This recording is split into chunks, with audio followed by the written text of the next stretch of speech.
while there was a word from the investigating officers before they filed it, having looked at it, depending on the ruling, we may make a word. So probably wait for the ruling before I could comment on the affidavit.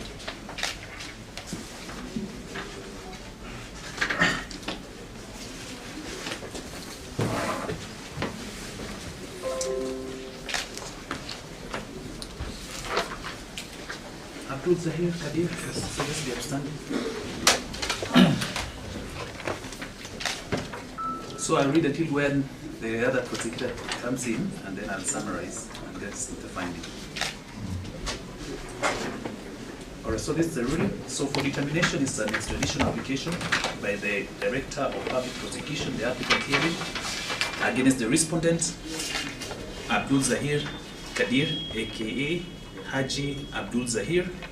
So extradition is defined in Halsbury Laws of England, 4th edition, volume 18, at page 74, and I quote, extradition is the formal surrender by one country to another based on reciprocal arrangements, partly judicial and partly administrative, of an individual accused or convicted of a serious offense committed outside the territory of the extraditing country and within the jurisdiction of the requesting country, which being competent by its own law to try and punish him or her, demands the fugitive surrendered. So it encompasses the legal process by which one country or jurisdiction formally requests the surrender of an individual to face criminal charges or serve a sentence in another country. So concomitantly, this involves a treaty between two countries which outlines the specific legal framework for extradition, including what crimes are extraditable and procedure to follow, and the protections offered to an individual being sought. So the Apex Court, in the seminal and tedious decision of Director of Public Prosecution versus Okemo, and 4 others, it delineated the distinction between the role of the AG and the Director of Public Prosecution. So whether this court is close to the requisite jurisdiction to entertain this application is indubitable. I'm not going to the law, I've cited it here. So the applicant, through a notice of motion dated the 15th day of April 2025, expressed to be brought under Article 49(1)(f) and G, Article 157(6)(a) of our Constitution, Section 36(a) of the Criminal Procedure Code, and that is Cap 75, Section 7, 9, 12, and 14 of the Extradition, Contiguous, and Foreign Countries Act, Cap 76, Article 11 of the Extradition Treaty between the United States and the United Kingdom, that is December 22nd, 1931, dated December 22nd, 1931, made applicable to Kenya on the 24th day of June 1935, and also the extradition agreement between the United States and Kenya, which was concluded on the 19th of August 1995. They have also cited or expressed rely on the United Nations Convention Against Narcotic Drugs and Psychotropic Substance, 1988, Section 59(2), that is our laws, Narcotic Drugs and Psychotropic Substance Control Act number 4 of 1984, and all the other enabling provisions of the law. They sought 3 orders. The first one was spent. The second one was that the warrants of arrest issued against the respondent by the United States District Court for the Southern District of New York, which is herein referred as the U.S. District Court in the United States of America, on the 25th day of March 2025, be endorsed in accordance with and in the manner authorized by the law for the execution thereof in Kenya. That the respondent be ordered to be returned and or conveyed out of Kenya and surrendered to the USA to face charges for narcotics importation conspiracy under 21 USC 963, possession of machine guns and destructive devices under that United States Code number 924C, and conspiracy to possess machine guns and destructive devices under 18 USC, that is United States Code 924, and this lays the basis of the subject charges for which he was formally charged via case number 125 MJ30 in the United States District Court. So the application is premised on the grounds on the face of that application, the applicant and the punctuals supporting affidavit of Sergeant Fred Makoga, sworn on the 16th of April 2025. He deposes inter alia that the United States Drug Enforcement Administration, DEA, Special Agent Nicholas, who is herein De Francisco, herein referred as the DEA Special Agent, filed a criminal complaint before the United States District Court, vide case number 1 of 2025/28845 against the respondent. They have annexed a copy of the complaint, which is dated 25th of March 2025. He further avows that that consequently the U.S. District Court indicted the respondent for the offenses of narcotics, importation conspiracy. The second one is on possession of machine guns and destructive devices. And lastly, the third one, conspiracy to possess machine guns and destructive devices, which forms the basis of the subject charges. And accordingly, warrants of arrest were issued against the respondent as per the warrants of arrest that has been annexed, also dated the 25th day of March 2025. He further contended that following the indictment, the DEA Special Agent sought for the endorsement of the warrants of arrest issued against the respondent, seeking for his return and surrender to the USA to face the charges. Consequently, Interpol, through the NCB Washington, USA, issued a red notice number 2025/28845, dated the 14th of April 2025, annexed also the application. He further deposed that the subsistence of the U.S. District warrants of arrest and the red notice, the respondent was arrested at the Safari Park Hotel, Nairobi. He further avows that following the arrest, the Central Authority of the USA, through the DEA Special Agent, has forwarded a diplomatic note to Kenya, which is also annexed to the application for the extradition and surrender to the USA of the respondent to face the subject charges. So corollary, the applicant issued the DPP issued an authority to proceed, seeking for the endorsement of the warrants and the extradition of the respondent to the USA. So that forms the issues here. So the application is strenuously contested in a replying affidavit sworn on the 30th of April 2025, wherein the pith and the substance of the respondent contestation is that the charges are politically instigated, deposing that the ruling government in Afghanistan wants to gag him or silence him, his words, using the Attorney General's office. He vivaciously denied the subject charges. He explicated that he is a law-abiding citizen with no criminal history, and then currently he leads various civil, academic, and political organizations in Afghanistan, including Peace Cowan Group, the Coalition for Support of Rule of Law, and the Rana Institute of English Language and Computer Science.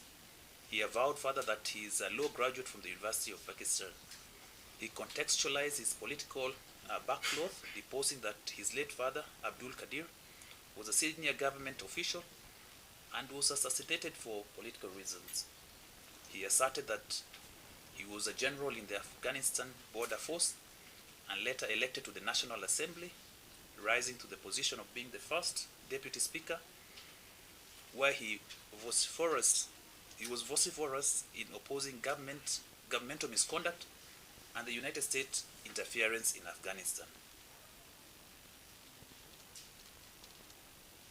So the respondent further, through his counsel, has filed a detailed and erudite written submission buttressing his respective arguments.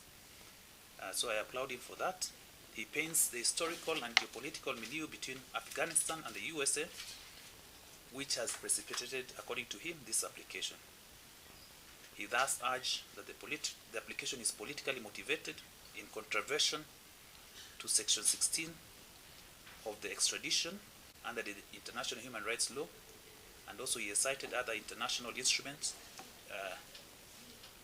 i.e. International Convent on Civil and Political Rights, ICCPR, and the United Nations Convention Against Torture, as well as Article 33 of the 1951 Refugee Convention, intertwined with our Constitution, Article 25. So I've consciously considered the same So I've analyzed, need not regurgitate, you'll have a look at it in the ruling.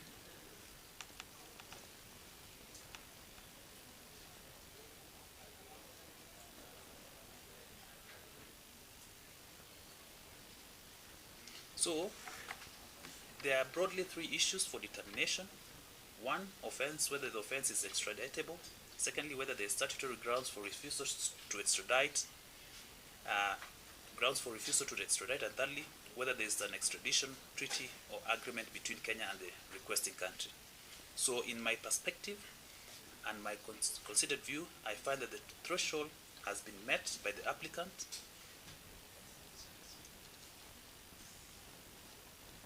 So I conclude,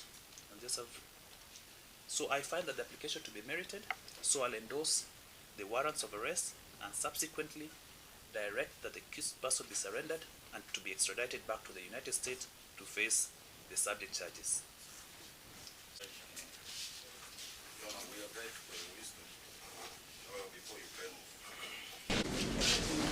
For stay of execution.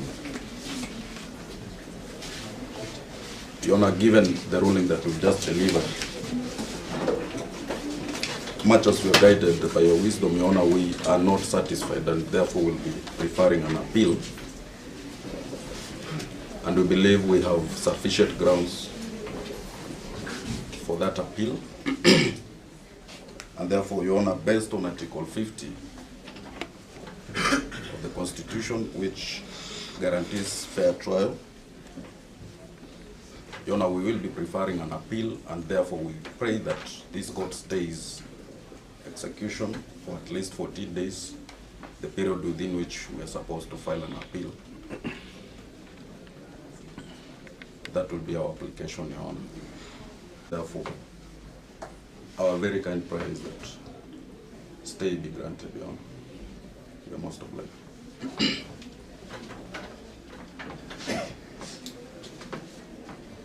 Before I respond to the application by counsel, I now want to make a comment on the affidavit. Section 8 of the relevant statute, that is the Extradition, Contiguous and Foreign Countries Act. Let me just get the correct one. That upon the order of extradition, the court shall commit the respondent to prison. So there does not arise an issue of transfer from one police station to the other. Therefore, the affidavit does not serve any purpose. And we pray that the court may ignore it. In response to the application for stay, first of all, the court, this court being a magistrate court, a subordinate court, does not have inherent jurisdiction as proposed by counsel. And I would refer the court to the decision of Bononga J in Elijah Nyakebondo on Songo versus Republic. I didn't expect that issue to rise, so I didn't come with copies. But the decision is Elijah Nyakebondo on Songo versus Republic. But having said that, the fears of counsel are taken care of by the statute. That is again the Extradition, Contiguous and Foreign Countries Act under 9 subsection 2.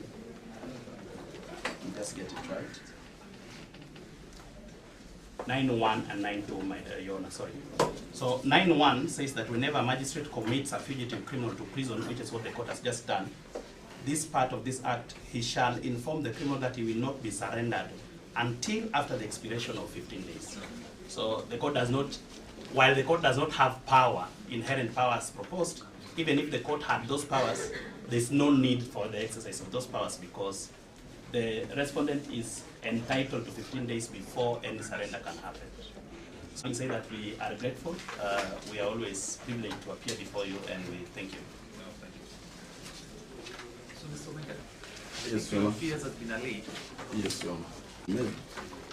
Given the nature of the proceedings, the DPP and the authorities involved will deport him immediately, thereby preempting the substance of the appeal. So that was our fear. So I think that, to allay your fear, extradition contiguous comes 76. Yeah? So we can have it, the order extracted that Yes. we invoke that. Yes, exactly. That's right, that's right. Yes. So that in the 15 days you'll be able to file an appeal. to file your. Thank you.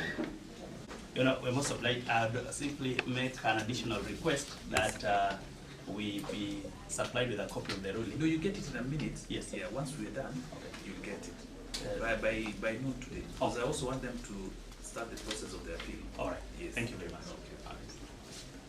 I think my colleague has come in, so I can hand over. Yeah, I think now I saw him coming in. Okay. That's why I even concluded that.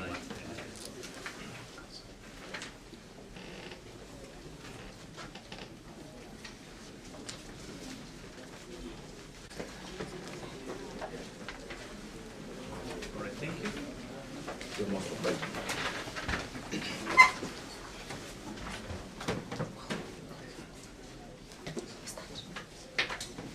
Criminal case 924/2019. Grace Ndanu Hassan, Charles Muiruri Muchai.